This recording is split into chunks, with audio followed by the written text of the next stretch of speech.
ہمارے چینل تبلیغ T V کو ضرور سبسکرائب کریں اور نئی اپڈیٹس کے لیے گھنٹی کے بٹن کو ضرور دبائیں۔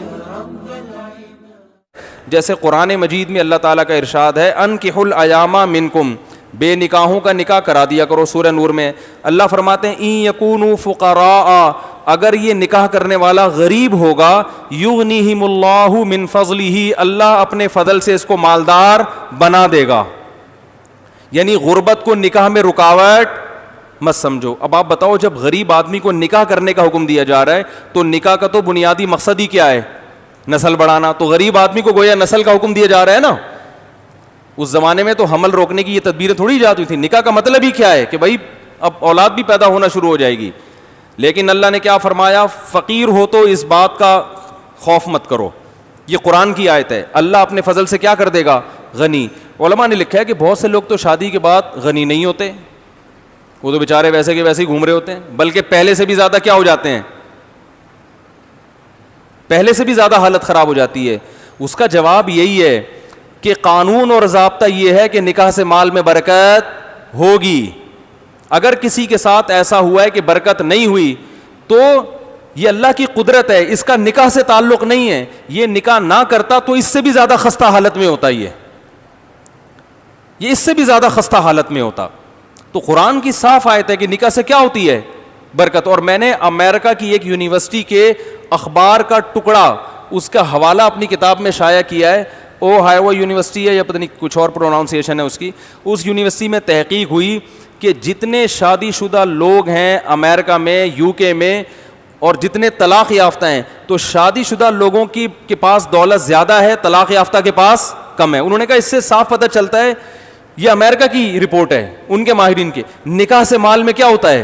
انہوں نے کہا اس کی لاجک نہیں پتا، لیکن مشاہدہ یہی ہے کہ طلاق دینے والوں کے مال میں برکت ختم ہوتی ہے اور نکاح کرنے والوں کے مال میں برکت بڑھتی ہے۔ حضرت عمر رضی اللہ تعالیٰ عنہ، یہ جو آیت ہے نا کہ نکاح کرو اگر فقیر ہوگے تو اللہ غنی کر دے گا، اس آیت کی روشنی میں مصنف ابن ابی شیبہ میں حضرت عمر کا قول ہے عجیبت لمن ابتغى الغنى بغیر النکاح، مجھے تعجب ہوتا ہے جو دولت نکاح کے علاوہ کسی اور چیز میں تلاش کرتا ہے، کیونکہ اللہ نے کسی اور چیز میں وعدہ نہیں کیا، اللہ نے نکاح پہ کیا کیا ہے؟ غنا کا وعدہ کیا ہے۔ فرمایا مجھے حیران ہوتا ہے کہ نکاح غنا کے لیے نکاح نہیں کر رہا، اس آیت کے نازل ہونے کے بعد بھی۔ حضرت عمر فرماتے ہیں، غامدی صاحب حضرت عمر کے دور میں ہوتے اور پھر حضرت عمر کو جا کے وہ وہی گنتیاں سکھا رہے ہوتے جو ہمیں سکھا رہے ہیں اور قوم کو بیوقوف بنا رہے ہیں۔ حضرت عمر مانتے؟ حضرت عمر تو کہہ رہے ہیں مجھے تو حیرانگی ہو رہی ہے اس آیت کے نازل ہونے کے بعد بھی لوگ نکاح نہیں کر رہے۔ لیکن ہم دیکھتے ہیں کہ نکاح کر کے بعض لوگ اور غریب ہو جاتے ہیں، تو وہ اللہ کی قدرت ہے۔ رزق کا وعدہ اللہ نے ہر ایک سے کیا، لیکن اللہ سب کچھ ہوتے ہوئے بھی نوالا چھین لیتا ہے، قحط بھی پڑتے ہیں، بیماریاں بھی آتی ہیں۔ حضرت ابراہیم کہہ رہے ہیں نا وَإِذَا مَرِضْتُ فَهُوَ يَشْفِينِ، میں جب بیمار ہوتا ہوں تو شفا کون دیتا ہے؟ اللہ۔ تو کیا ہمیشہ دیتا ہے؟ بھئی اللہ کی قدرت ہے، کبھی نہیں بھی دیتا، ٹھیک ہے نا، اللہ بتانے کے لیے۔ تو دعائیں کون قبول کرتا ہے؟ اللہ، لیکن کیا ہمیشہ کرتا ہے؟ بعض دفعہ مانگتے رہو نہیں ہوتی، یا کسی اور انداز سے قبول ہو جاتی ہے۔ تو اللہ کا لا اور ضابطے کو فالو کرنے کا حکم ہے، اور ضابطہ اور لا یہی ہے کہ بچہ پیدا ہوگا تو رزق کون دے گا؟ اللہ، نہیں دے تو پھر اس کی ایک حکمت ہے، مسلط ہے، لا ہے۔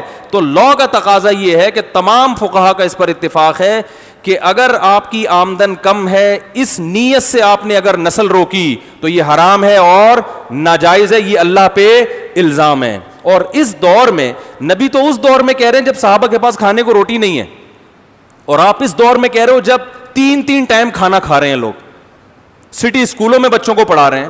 اور اس قانون سے متاثر کون ہو رہا ہے؟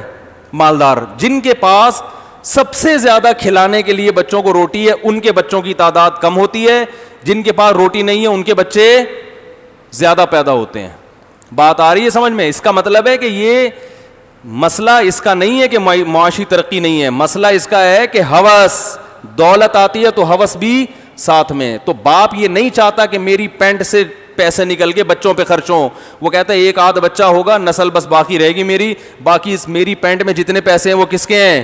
میرے ہیں، ٹھیک ہے نا۔ یہ ہوس ہے، یہ لالچ ہے جس نے انسان کو یہاں تک مجبور کیا۔ اور رہا مسئلہ صحت کا، تو میڈیکل سائنس یہ کہتی ہے کہ نسل روکنے سے عورت کی صحت خراب ہوتی ہے، نسل بڑھانے سے نہیں ہوتی, کیونکہ بایولوجی کا یہ لا ہے. میں نے ڈاکٹروں کے حوالوں کے ساتھ یہ بات پیش کی تھی. یو کے وہ ڈاکٹر جو نوبل انعام یافتہ ہیں, وہ کہتے ہیں عورت کے نسل روکنے میں بڑھاپا جلدی آئے گا, نسل بڑھانے میں نہیں آتا, کیونکہ اس کی نیچر ہے نا. ارے باڈی کا جو کام نیچر نے باڈی کے ذمہ لگایا ہے, باڈی وہ کام کرے گی تو خراب ہوگی یا صحیح ہوگی؟ دانتوں کا کام ہے چبانا, چھوڑ دیں گے تو خراب ہو جائیں گے نا. ہاتھوں کا کام ہے وزن اٹھانا, وزن اٹھانا چھوڑ دیں گے تو ہاتھ طاقتور ہو جائیں گے. ٹانگوں کا کام کیا ہے؟ آپ کو پتہ ہے ٹانگوں کا کام کیا ہے؟ چلنا. اب آپ کہیں یار اتنا نہیں چلنا چاہیے, اتنا نہیں چلنا چاہیے, کیا چلنے کے لیے ہم چلنے کی مشین ہے کیا ٹانگیں؟ او بھائی جتنا چلو گے اتنا اچھا, پھر ریسٹ بھی ہو. پہلے تو 20-20 کلومیٹر لوگ چلتے تھے, 10-10 کلومیٹر چلتے تھے, وہ زیادہ ان کے گھٹنے, اب دیکھو چلتے نہیں ہیں. آدھی تو نمازی کرسیوں پہ بیٹھ کے نماز پڑھ رہے ہیں, چلنا چھوڑ دیا انہوں نے. بائکوں پہ جا رہے ہیں, جہازوں میں جا رہے ہیں, ٹرین میں جا رہے ہیں, چلنا چھوڑ دیا تو گھٹنے کیا بولو بھائی ختم, کیونکہ ٹانگوں کا جو کام تھا وہ ٹانگوں سے لیا نہیں جا رہا. تو یاد رکھیں, یہ میں نہیں کہہ رہا, یہ میڈیکل سائنس کہہ رہی ہے, مشاہدہ کہہ رہا ہے کہ قدرت نے عورت کو جو پیدا کیا اس کے ذمہ جو کام لگائے ہیں ان کاموں میں سے بہت بڑا کام نسل بڑھانا ہے. اگر وہ اپنی وہ باڈی اس کی بچے پیدا کرتی رہے گی تو وہ صحیح رہے گی, صحت رہے گی, دیر تک بوڑھی ہوگی, دیر سے بوڑھی. دیکھو نا پہلے 90 سال کی نانیاں دادیاں, وہ تو نسل روکنا جانتی ہی نہیں تھیں. روکے گی تو, کیونکہ روکنا آسان تھوڑی ہے, یا تو ٹیبلٹ کھانی پڑے گی اس کو, یا اور مصنوعی طریقے اختیار کرنے پڑیں گے, اور پھر چند سال وقفے کے بعد دوبارہ بچہ پیدا ہونا اور مشکل ہو جاتا ہے. یہ سب فطرت سے باغی قومیں ہیں, یہ ہمیں نیچر سے ہٹا کے ہمارا خاندانی نظام تباہ کر رہی ہیں, گھروں کی رونقیں چھین رہی ہیں. ماؤں کا بڑھاپے میں سہارا یہ اولادیں بنتی ہیں, بیٹے ہوں, بیٹیاں ہوں, بہویں ہوں, پوتے ہوں, نواسے ہوں. 40-45 سال تک عورت کی ولادت ہوتی ہے, اس کے بعد تو بھائی تمہاری اولاد, اور یہ سارے ایک دم تھوڑی پیدا ہو جاتے ہیں. کہتے ہیں اتنے بچے کیسے پالیں گی؟ اگر کسی کے 8 بچے ہیں تو اکٹھے پیدا ہو گئے برساتی مینڈکوں کی طرح. وہ جب 8واں پیدا ہوتا ہے تو وہ پہلا وہ بڑا ہو چکا ہوتا ہے, وہ ماں کے کاموں میں ماں کے ساتھ ہاتھ بٹا رہا ہوتا ہے, باپ کے کاموں میں وہ کما کے کھلانے والے بن جاتے ہیں. بہت سے مائیں بیٹیوں کے ہاتھ بٹانے والی بن جاتی ہیں. اٹھا کر پھینک دو باہر گلی میں, نئی تہذیب کے انڈے ہیں گندے.